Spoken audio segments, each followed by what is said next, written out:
Hi hello good morning ಎಲ್ರಿಗೂ ನಮಸ್ಕಾರ. Welcome back to my channel ದುರ್ಗದ ವ್ಲಾಗ್ಸ್ ಬೈ ರೂಪಿಕಾ. ನಾನು ಚಿತ್ರದುರ್ಗದಿಂದ ವೀಡಿಯೋಸ್ನ ಪೋಸ್ಟ್ ಮಾಡ್ತಾ ಇರ್ತೀನಿ. ಸೊ ನಾನು ಡೈಲಿ ರೂಟೀನ್ಸ್ ಆಗಿರ್ಬೋದು ಅಥವಾ ಕೆಲವೊಂದು ಇನ್ಫಾರ್ಮೇಷನ್ ವೀಡಿಯೋಸ್ನ ನಾನು ಯೂಟ್ಯೂಬಲ್ಲಿ ಶೇರ್ ಮಾಡ್ತಾ ಇರ್ತೀನಿ. ಸೊ ಇನ್ನೇನು ವರಮಹಾಲಕ್ಷ್ಮಿ ಹಬ್ಬ ಹತ್ತಿರ ಬರ್ತಾ ಇದೆ, ಹಾಗಾಗಿ ನಾನು ಕೆಲವೊಂದು ಸಿದ್ಧತೆಗಳನ್ನ ನಡೆಸ್ಕೊಳ್ತಾ ಇದ್ದೀನಿ ವರಮಹಾಲಕ್ಷ್ಮಿ ಹಬ್ಬ ಮಾಡೋದಕ್ಕೆ. ಏನಪ್ಪ ಅಂದರೆ ಸುಮಾರು ವರ್ಷಗಳಿಂದ ನಾನು ವರಮಹಾಲಕ್ಷ್ಮಿ ಹಬ್ಬನ ಮಾಡ್ಕೊಳ್ತಾ ಬರ್ತಾ ಇದ್ದೀನಿ. ಇದರಿಂದ ನಾನು ಒಂದು ಗ್ರೋತನ್ನು ಕಂಡಿದ್ದೀನಿ ವರಮಹಾಲಕ್ಷ್ಮಿ ಹಬ್ಬ ಅಂದ್ರೇ ನನಗೊಂಥರ ಸಂಭ್ರಮ. ಪ್ರತಿ ವರ್ಷ ಈ ಹಬ್ಬಕ್ಕೋಸ್ಕರ ನಾನು ಕಾಯ್ತಾ ಇರ್ತೀನಿ. ದೇವಿಗೆ ಅಲಂಕಾರ ಮಾಡೋದಕ್ಕೆ ಮತ್ತು ಅಲಂಕಾರ ಮಾಡಿ ನೋಡೋದಕ್ಕೆ ನನಗೆ ತುಂಬ ಇಷ್ಟ. ಸೊ ಹಾಗಾಗಿ ನಾನು ಈ ಹಬ್ಬನ ಮಿಸ್ ಮಾಡ್ದಲೇ ಈ ವ್ರತನ ಆಚರಿಸ್ತೀನಿ.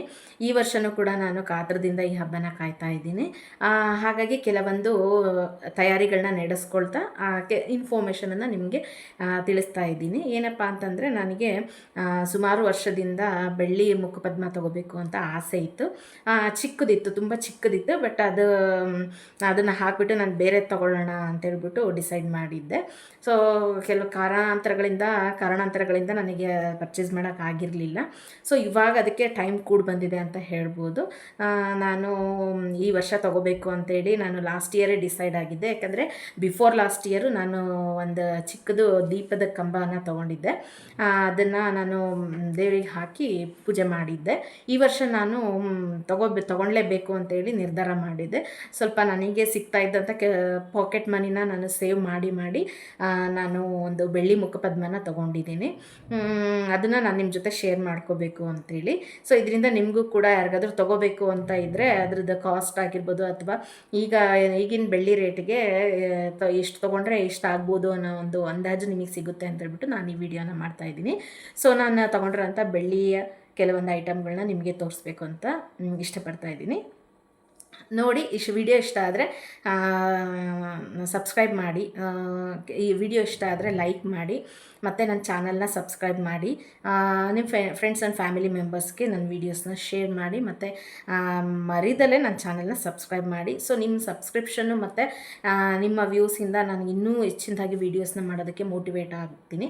ಸೊ ಇದೇ ನೋಡಿ ನನ್ನ ಬೆಳ್ಳಿಯ ಮುಖಪದ್ಮ.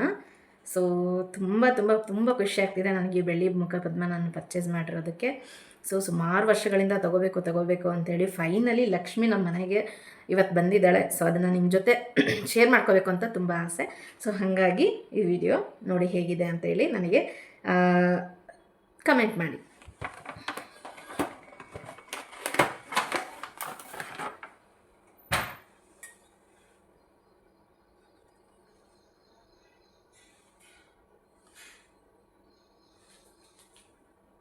ನೋಡಿ, ಈ ಥರ ಇದೆ ನನ್ನ ಬೆಳ್ಳಿಯ ಮುಖಪದ್ಮ. ನೋಡಿ, ಈ ಥರ ಇದೆ ಲಕ್ಷ್ಮಿಯ ಮುಖಪದ್ಮ, ಬೆಳ್ಳಿಯ ಮುಖಪದ್ಮ. ಮೊದಲು ಇತ್ತು, ಆದರೆ ಫೇಸ್ ಸ್ವಲ್ಪ ಚಿಕ್ಕದಿತ್ತು. ಇದನ್ನು ಸ್ವಲ್ಪ ದೊಡ್ಡ ತೊಗೊಂಡಿದ್ದೀನಿ. ಯಾಕೆ ಅಂತಂದರೆ ಇದು ಕಳಸ ಹೂಡಿದಾಗ ಅಥವಾ ಕಳಸದ ಕಾಯಿಗೆ ಇದು ಕರೆಕ್ಟಾಗಿ ಅಡ್ಜಸ್ಟ್ ಆಗುತ್ತೆ ಅನ್ನೋ ಕಾರಣಕ್ಕೆ ನಾನು ಇದನ್ನು ತೊಗೊಂಡಿದ್ದೀನಿ. ತುಂಬಾ ಚೆನ್ನಾಗಿದೆ ಮತ್ತು ಸುಮಾರು ಆಪ್ಷನ್ಸ್ ಇತ್ತು ನನಗೆ ಅಲ್ಲಿ. ಬಟ್ ನನಗೆ ಈ ಮುಖಪದ್ಮದಲ್ಲಿ ಫೇಸು ಸ್ವಲ್ಪ ನಗ್ತಿರೋ ಅಂಥ ಒಂದು ಇಮೇಜ್ ಅನ್ನಿಸ್ತು. ಅದಕ್ಕೆ ನಾನು ಇದನ್ನು ಸೆಲೆಕ್ಟ್ ಮಾಡಿದೆ. ನೋಡ್ತಾ ಇದ್ದರೆ ದೇವಿ ನಗ್ತಾ ಇದ್ದಾರೇನೋ ಅಂತ ಅನಿಸುತ್ತೆ, ಆ ಥರ ಇದೆ. ಸೊ ನಾವು ಆ್ಯಕ್ಚುಲಿ ಆ ಥರದ್ದನ್ನೇ ಸೆಲೆಕ್ಟ್ ಮಾಡ್ಕೋಬೇಕು ಯಾವಾಗಾದರೂ ಆಯಿತು. ನಾವು ಬೆಳ್ಳಿಯ ಮುಖಪದ್ಮನ ಅಥವಾ ದೇವರ ವಿಗ್ರಹಗಳನ್ನ ತೊಗೊಳ್ತಾ ಇದ್ದೀವಿ ಅಂತಂದರೆ ಸ್ವಲ್ಪ ಸ್ಮೈಲಿಂಗ್ ಫೇಸ್ ಇರಬೇಕು. ತುಂಬ ಸ್ಟ್ರಿಕ್ಟಾಗಿದೆ ಇದೆ ಆ ವಿಗ್ರಹ ಅಂತಂದರೆ ನೀವು ಆ ಥರದನ್ನು ಚೂಸ್ ಮಾಡಬೇಡಿ. ಸೊ ನಾನು ಕೂಡ ಏನಾದರೂ ಸೆಲೆಕ್ಟ್ ಮಾಡ್ಕೋಬೇಕು, ಈ ವಿಷಯ ಅಂತಲ್ಲ, ಯಾವುದೇ ಒಂದು ಪರ್ಟಿಕ್ಯುಲರ್ ವಸ್ತುಗಳನ್ನ ನಾವು ತೊಗೊಳ್ತಾ ಇದ್ದೀವಿ ಅಂತಂದರೆ ಅದನ್ನು ನಾವು ಸ್ವಲ್ಪ ಕರೆಕ್ಟಾಗಿ ಗಮನಿಸಿ ತೊಗೋಬೇಕಾಗುತ್ತೆ. ಸೊ ಬೆಳ್ಳಿಯ ಮುಖಪದ್ಮದಲ್ಲಿ ಸ್ಮೈಲಿ ಫೇಸ್ ಇರೋದನ್ನು ಆದಷ್ಟು ತೊಗೊಳ್ಳಿ. ನಾನು ಈ ಥರ ಸ್ವಲ್ಪ ಸ್ಮೈಲಿ ಫೇಸ್ ಇತ್ತು, ಕೆಲವೊಂದಷ್ಟು ಇರಲಿಲ್ಲ, ಇದು ಸ್ವಲ್ಪ ಸ್ಮೈಲಿ ಫೇಸ್ ಇದೆ. ಸೊ ಅದನ್ನು ತೊಗೊಂಡಿದ್ದೀನಿ. ನಾನು ಚೂಸಿ ಸ್ವಲ್ಪ ಏನಾದರೂ ತೊಗೋಬೇಕು ಆದರೆ ತುಂಬ ರಿಸರ್ಚ್ ಮಾಡ್ತೀನಿ, ತೊಗೊಳ್ತೀನಿ. ಸೊ ಈ ಥರ ನನಗಿದು ತುಂಬ ಲೈಕ್ ಆಯಿತು. ಸೊ ನಾನು ಇದನ್ನು ತೊಗೊಂಡಿದ್ದೀನಿ. ಹೇಗಿದೆ ಅಂತ ಕಮೆಂಟ್ ಮಾಡಿ. ಸೊ ಇದ್ರದ್ದು ಕಾಸ್ಟ್ ಎಷ್ಟಾಯಿತು ಮತ್ತು ನಾನು ಎಲ್ಲಿ ತೊಗೊಂಡೆ ಅಂತಲೂ ಕೂಡ ನಿಮಗೆ ಹೇಳ್ತೀನಿ. ಸೊ ಇದ್ರದ್ದು ಕಾಸ್ಟ್ ಬಂದು ಅಪ್ರಾಕ್ಸಿಮೇಟ್ ನನಗೆ 13,000 ಆಯಿತು. 12.5 13 ಇನ್ ಬಿಟ್ವೀನಲ್ಲಿ ನನಗಿದು ಕಾಸ್ಟ್ ಆಯಿತು. ಸೊ ಇದು ಬಂದು ಪ್ಯೂರ್ 916 ಹಾಲ್ಮಾರ್ಕ್ ಇರುವಂಥ ಒಂದು ಸಿಲ್ವರ್ ಫೇಸ್ ಲಕ್ಷ್ಮಿದು. ಮತ್ತು ಇದು ಹೈಟ್ ಇಷ್ಟು ಬರುತ್ತೆ ಕರೆಕ್ಟ್ ಎಕ್ಸಾಕ್ಟ್ ನಮ್ಮದು ಕೈ ಅಳತೆ ಏನಿದೆ ಅಲ್ಲ, ಸೊ ಅಷ್ಟು ನಮ್ಮ ಕೈ ಅಳತೆ ಅಷ್ಟು ನಮಗೆ ಇದು ಸಿಗುತ್ತೆ ಬರುತ್ತೆ. ಸೊ ಚೆನ್ನಾಗಿದೆ ನೋಡೋದಕ್ಕೆ ನೋಡಿ. ಹಾಗೆ ಇದಕ್ಕೆ ಕೆಲವು ಸ್ವಲ್ಪ ಅಲಂಕಾರನೂ ಮಾಡಬೇಕು. ನಾನು ವರಮಹಾಲಕ್ಷ್ಮಿ ಹಬ್ಬದೊಳಗಡೆ ನಾನು ಇನ್ನೊಂದು ವೀಡಿಯೋ ಮಾಡ್ತೀನಿ, ನಾನು ಯಾವ ಥರ ಇದಕ್ಕೆ ಅಲಂಕಾರ ಮಾಡಿದ್ದೀನಿ ಅಂತ ಹೇಳ್ಬಿಟ್ಟು.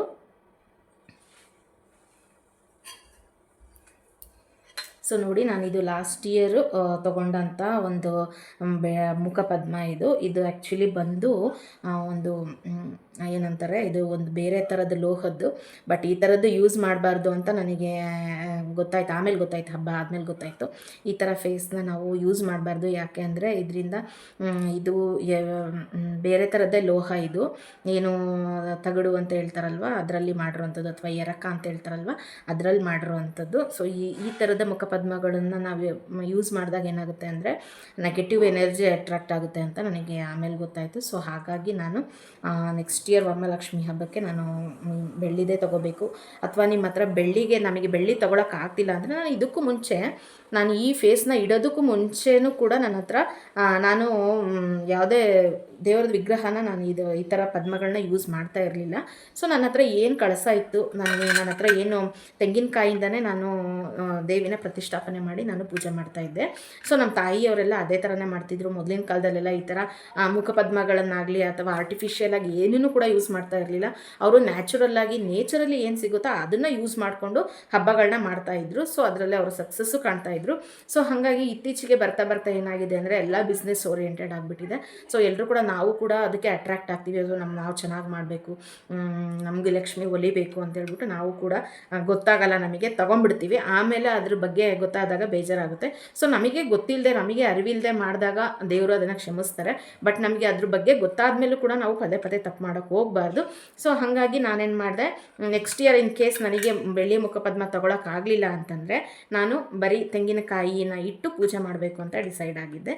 ಬಟ್ ದೇವರ ಅನುಗ್ರಹ ಇತ್ತು ಅಂತ ಅನಿಸುತ್ತೆ, ನನಗೆ ಈ ಬೆಳ್ಳಿಯ ಮುಖಪದ್ಮ ತೊಗೊಳೋದಕ್ಕೆ ಆಶೀರ್ವಾದ ಸಿಕ್ತು. ಸೊ ಅದೇ ಮಿಕ್ಸ್ ಆಗಿ ಎಮೋಷನ್ಸ್ ಈ ಬೆಳ್ಳಿಯ ಮುಖಪದ್ಮ ನನ್ನ ಕೈಲಿ ಇದೆ. ಸೊ ಅದೇ ರೀತಿ ನಾವು ಯಾವುದೇ ಹಬ್ಬಗಳನ್ನಾಗಲಿ ಅಥವಾ ಯಾವುದೇ ಒಂದು ನಾವು ಮನಸ್ಸಲ್ಲಿ ಅಂದ್ಕೊಂಡು ನಾವು ಪೂಜೆ ಮಾಡಿದಾಗ ಖಂಡಿತವಾಗ್ಲೂ ದೇವರು ನಮಗೆ ವರವನ್ನು ಕೊಡ್ತಾರೆ. ಸೊ ಇವರು ಕೂಡ ಅಷ್ಟೇನೆ ವರವನ್ನು ಕೊಡುವಂಥ ವರಮಹಾಲಕ್ಷ್ಮಿ ಆಗಿರೋದ್ರಿಂದ ಸೊ ನಾವು ಏನೇ ಆ ಪೂಜೆ ಸಮಯದಲ್ಲಿ ನಾವೇನೇ ಬೇಡ್ಕೊಂಡ್ರೂ ಕೂಡ ಖಂಡಿತವಾಗ್ಲೂ ದೇವರು ನಮಗೆ ಅನುಗ್ರಹ ಮಾಡ್ತಾರೆ. ಒಳ್ಳೆ ಮನಸ್ಸಿಂದ ನಾವು ಬೇರೆಯವ್ರಿಗೆ ಕೆಟ್ಟದನ್ನು ಬಯಸ್ದಲೇ ಒಳ್ಳೆ ಮನಸ್ಸಿಂದ ನಾವು ಬೇಡ್ಕೊಂಡ್ರೆ ಖಂಡಿತವಾಗ್ಲೂ ದೇವರು ನಮಗೆ ಕೊಡ್ತಾನೆ ಅಂತ ಹೇಳೋದಕ್ಕೆ ಇಷ್ಟಪಡ್ತೀನಿ. ಸೊ ಆದಷ್ಟು ಈ ಥರದ ಪದ್ಮಗಳನ್ನು ಯೂಸ್ ಮಾಡಬೇಡಿ. ಇದರಿಂದ ಪಾಸಿಟಿವಿಟಿ ಇರೋದಿಲ್ಲ, ನೆಗೆಟಿವಿಟಿನೇ ಜಾಸ್ತಿ ಅಟ್ರ್ಯಾಕ್ಟ್ ಮಾಡುತ್ತೆ ಈ ಪದ್ಮಗಳು. ಇಲ್ಲ ಅಂತಂದರೆ ನೀವು ಬರೀ ತೆಂಗಿನಕಾಯಿಯನ್ನು ಇಟ್ಟು ಪೂಜೆ ಅದಕ್ಕೆ ಅರಿಶಿನ ಕುಂಕುಮನ ಲೇಪನ ಮಾಡಿ, ನೀವು ಗಂಧಗಳಿಂದ ಲೇಪನ ಮಾಡಿ, ಹೂವನ್ನು ಮೂಡಿಸಿ, ವೀಳ್ಯದೆಲೆಯನ್ನು ಇಟ್ಟು ಅದಕ್ಕೆ ಅಡಕೆ ಬಟ್ಟಲನ್ನು ಹಾಕಿ, ಅಡಕೆ ಬಟ್ಟಲು ಅಂತ ಏನು ಸಿಗುತ್ತೆ ಸೊ ಅದಕ್ಕೆ ನೀರಿನೊಳಗಡೆ ಅಡಕೆ ಬಟ್ಟಲಾಗಿರ್ಬೋದು, ಗೋಮತಿ ಚಕ್ರ ಆಗಿರ್ಬೋದು, ಅಥವಾ ಗಂಧವನ್ನಾಗಿರ್ಬೋದು. ಸೊ ಈ ಥರ ನೀವು ಪ್ರತಿಷ್ಠಾಪನೆಯನ್ನು ಮಾಡ್ಕೋಬೋದು. ಸೊ ಅಪ್ರಾಕ್ಸಿಮೇಟ್ಲಿ ಈ ಬೆಳ್ಳಿಯ ಮುಖಪದ್ಮ ಬಂದು 110 ಗ್ರಾಮ್ ಇದೆ. 110 ಗ್ರಾಮು ಬೆಳ್ಳಿಯ ಮುಖಪದ್ಮ ಇದು. 110 ಗ್ರಾಮ್ಸ್ ಇದೆ ನನಗೆ. ಸೊ ಇದು ಬಂದು ನಂದು ಬೆಳ್ಳಿಯ ಒಂದು ಗಂಟೆನ ನಾನು ಪರ್ಚೇಸ್ ಮಾಡಿದೆ. ತೋರಿಸ್ತೀನಿ ಅದು ಯಾವ ಥರ ಇದೆ ಅಂತೇಳಿ.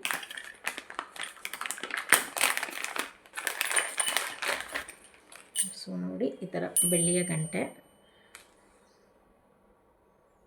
ಸೊ ಇಲ್ಲಿ ಮೇಲ್ಗಡೆ ಶಂಕುಚಕ್ರ ಬಂದಿದೆ, ಆ ಥರದ್ದು ತೊಗೊಂಡಿದ್ದೀನಿ, ಶಂಕುಚಕ್ರ ಇರುವಂಥದ್ದು. ಕಾಣಿಸುತ್ತಾ? ಬೆಳ್ಳಿಯ ಶಂಕುಚಕ್ರ ಇದೆ ನೋಡಿ. ಕ್ಯಾಮ್ರಾಗೆ ಅಷ್ಟು ಅದು ಕಾಣಿಸ್ತಾ ಇಲ್ಲ. ಮೇಲ್ಗಡೆ ಶಂಕುಚಕ್ರ ಇದೆ. ಸೊ ಇಲ್ಲಿ ಕೆಳಗಡೆ ಬಂದು ಈ ಥರ ಸೌಂಡ್ ಆಗುತ್ತೆ. ಚೆನ್ನಾಗಿದೆ ಅಲ್ಲ, ಪುಟ್ಟದಾಗಿ. ಸೊ ನನಗೆ ತುಂಬ ಇಷ್ಟ ಆಯಿತು. ನನಗೆ ಜಾಸ್ತಿ ದೊಡ್ಡದು ಬೇಕಿರಲಿಲ್ಲ, ಚಿಕ್ಕದೇ ಬೇಕಿತ್ತು. ಸೊ ಆಲ್ರೆಡಿ ಒಂದು ಹಿತ್ತಾಳೆದಿದೆ. ಸೊ ಬೆಳ್ಳಿದು ಬೇಕು ಅಂತೇಳಿ ನಾನು ಈ ಥರದ್ದು ತೊಗೊಂಡೆ. ಹೇಗಿದೆ ಅಂತ ಕಮೆಂಟ್ ಮಾಡಿ. ಸೊ ಅದ್ರ ಜೊತೆ ನಾನು ಲಾಸ್ಟ್ ಇಯರು ದೀಪನ ನಾನು ಪರ್ಚೇಸ್ ಮಾಡಿದ್ದೆ, ಅದನ್ನು ಕೂಡ ತೋರಿಸ್ತೀನಿ ನಿಮಗೆ.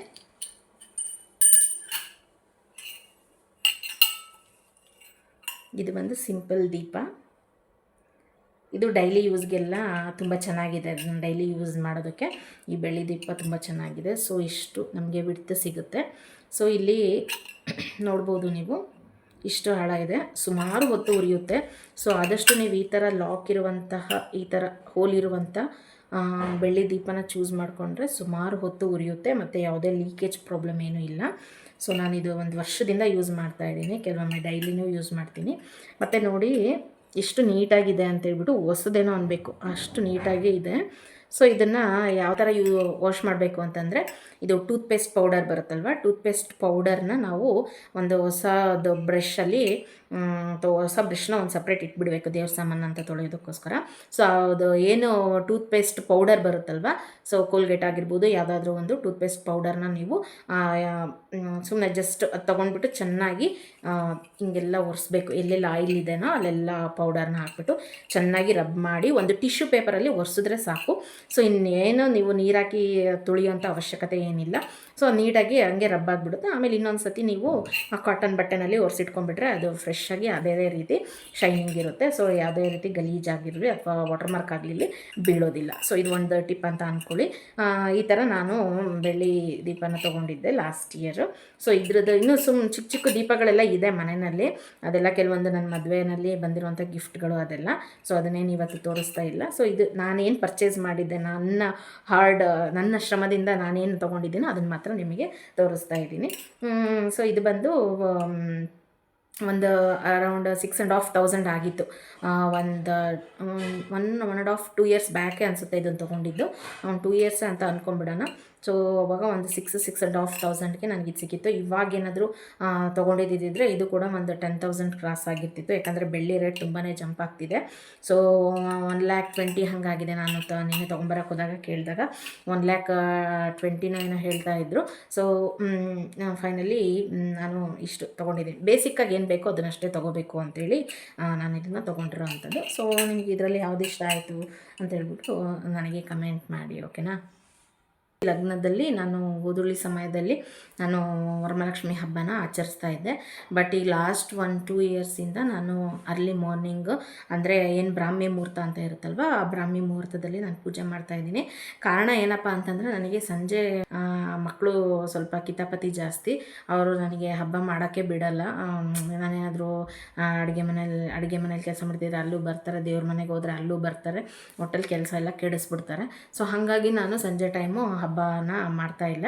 ಸೊ ಅರ್ಲಿ ಮಾರ್ನಿಂಗ್ ನಾನು ಬ್ರಾಹ್ಮಿ ಮುಹೂರ್ತದಲ್ಲಿ ಮಾಡ್ತೀನಿ. ಸೊ ರಾತ್ರಿ ಲಾಸ್ಟ್ 2 ಇಯರ್ಸಿಂದ ನಾನು ಬ್ರಾಹ್ಮಿ ಮುಹೂರ್ತದಲ್ಲೇ ನಾನು ಬೆಳಗಿನ ಜಾವ ಹಬ್ಬನ ಮಾಡ್ತಾಯಿರ್ತೀನಿ. ಸೊ ನೀವು ಹಬ್ಬ ಯಾವ ಟೈಮ್ ಚೆನ್ನಾಗಿದೆ, ಯಾವ ಲಗ್ನದಲ್ಲಿ ನಾವು ಹಬ್ಬನ ಆಚರಿಸ್ಬೇಕು ಅಥವಾ ನಾವು ದೀಪನ ಹಚ್ಚಿ ನಾವು ದೇವರಿಗೆ ಪ್ರಾರ್ಥನೆ ಮಾಡ್ಕೋಬೇಕು ಅನ್ನೋದನ್ನು ನೀವು ನಿಮಗೆ ಗೊತ್ತಿರುವಂಥ ಜ್ಯೋತಿಷಿಗಳ ಹತ್ರ ಆಗಿರ್ಬೋದು ಅಥವಾ ನಿಮಗೆ ಯಾವುದಾದ್ರೂ ಒಂದು ಬಲ್ಲ ಮೂಲಗಳ ಪ್ರಕಾರ ನೀವು ಆಚರಣೆ ಮಾಡೋದು ಒಳ್ಳೆಯದು. ಸೊ ನೆಕ್ಸ್ಟ್ ವಿಡಿಯೋದಲ್ಲಿ ಯಾವ ಥರ ನಾನು ವರಮಹಾಲಕ್ಷ್ಮಿಗೆ ಅಲಂಕಾರ ಮಾಡಿದೆ ಅಂತೇಳ್ಬಿಟ್ಟು ತೋರಿಸ್ತೀನಿ. ಸೊ ನಾನು ಈ ಬೆಳ್ಳಿ ಮುಖಪದ್ಮನ ನಾನು ಮಲ್ಬಾರ್ ಗೋಲ್ಡನ್ ಡೈಮಂಡ್ಸಿಂದ ತೊಗೊಂಡಿದ್ದು. ಈ ಆಪ್ಷನ್ ಚೆನ್ನಾಗಿತ್ತು, ನನಗೆ ತುಂಬ ಇಷ್ಟ ಆಯಿತು. ಸೊ ಹಂಗಾಗಿ ನಾನು ಅಲ್ಲೇ ತೊಗೊಂಡೆ. ಸೊ ಈ ವಿಡಿಯೋ ಕ್ಲಿಪ್ಪಿಂಗ್ ಬಂದು ಆವತ್ತಿನ ದಿನ ನಾನು ನಮ್ಮ ಕಸಿನ್ ಕೂಡ ನನ್ನ ಜೊತೆಗೆ ಬಂದಿದ್ಲು ಗೋಲ್ಡ್ ಶಾಪ್ಗೆ. ಸೊ ಅವಳು ಒಂದು ಮಾಂಗಲ್ಯ ಚೈನ್ನ ಮಾಡಿಸ್ಕೊಂಡಿದ್ರು ನಮ್ಮ ಕಸಿನ್ನು. ಸೊ ಅವರು ಈ ಥರ ಮಾಂಗಲ್ಯ ಚೈನ್ಗೆ ಪೆಂಡೆಂಟ್ ಹಾಕ್ಸಿದ್ರು. ಸೊ ಅದನ್ನು ಒಂದು ಕ್ಲಿಪ್ಪಿಂಗ್ ಆ್ಯಡ್ ಮಾಡ್ತೀನಿ, ಡಿಸೈನ್ ಹೇಗಿದೆ ಅಂತೇಳ್ಬಿಟ್ಟು ನೋಡಿ. ಸೊ ಇದು ಬಂದುಬಿಟ್ಟು ನಾನು ಲಾಸ್ಟ್ ಇಯರ್ ಮಾಡಿದಂಥ ವರಮಹಾಲಕ್ಷ್ಮಿ ಹಬ್ಬ. ಲಾಸ್ಟ್ ಇಯರು ನಾನು ಈ ಥರ ಆಚರಣೆ ಮಾಡಿದ್ದೀನಿ. ಹೇಗಿದೆ ಅಂತ ಒಂದು ಲೈಕ್ ಮಾಡಿ ಮತ್ತು ಕಮೆಂಟ್ ಮಾಡಿ ಹೇಗಿದೆ ಅಂತೇಳ್ಬಿಟ್ಟು. ಸೊ ಸಿಂಪಲಾಗಿ ಮಾಡಿದ್ದೀನಿ. ಅಂದರೆ ಅರ್ಲಿ ಮಾರ್ನಿಂಗ್ ನಾನು ಮಾಡಿದ್ದು ಈ ಹಬ್ಬನ. ವಿತಿನ್ 6 o'clock ಒಳಗಡೆ ನಂದು ಪೂಜೆ ಆಗಿತ್ತು. ತುಂಬ ಅಂದರೆ ತುಂಬ ಒಂದು ಪಾಸಿಟಿವ್ ವೈಬ್ ಕ್ರಿಯೇಟ್ ಆಗಿದೆ ನೋಡಿ.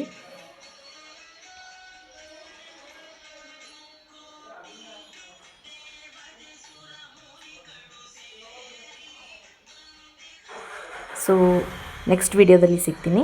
Thank you.